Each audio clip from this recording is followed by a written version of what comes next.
So first question, Mm-hmm. what do you find wonderful about metaphysics? Well, I think for me personally, I think it's almost a kind of aesthetic pleasure that I get from thinking about metaphysical problems. And it's hard to explain why that is, but I think it's something to do with the sort of limitlessness of the way you can keep pushing the questions, and you never feel like, oh, that that's enough. We have to stop asking questions now and sort of and stop wondering about that. If another question comes up, that's something else you can consider.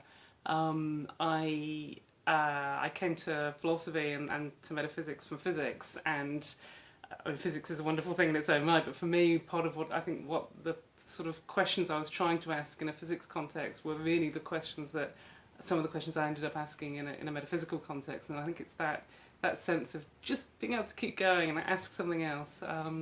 For me personally, that's part of the enjoyment of it anyway. And is there anything in particular that you find difficult or problematic about the way that the subdiscipline is practiced? Yeah, I mean, sometimes just personally, it's just difficult because it's frustrating. You're trying to solve difficult problems, and that's tough. But when I think about the subdiscipline as a whole, I think we are. I mean, perhaps it's proper that this is how it goes, but we are kind of trapped going backwards and forwards, I think, between sort of fretting about our methodology and how one ought to do metaphysics and whether metaphysical knowledge is possible, and actually doing some metaphysics. And it's quite hard to know what's the proper balance between those things, right?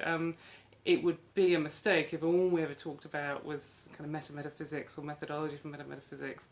And it would also be a mistake if we never reflected upon those issues. But sometimes I feel like it can get out of balance, and we spend a lot of time worrying about it instead of just getting on and doing it. So for me, that's frustrating when those two things get a bit out of whack.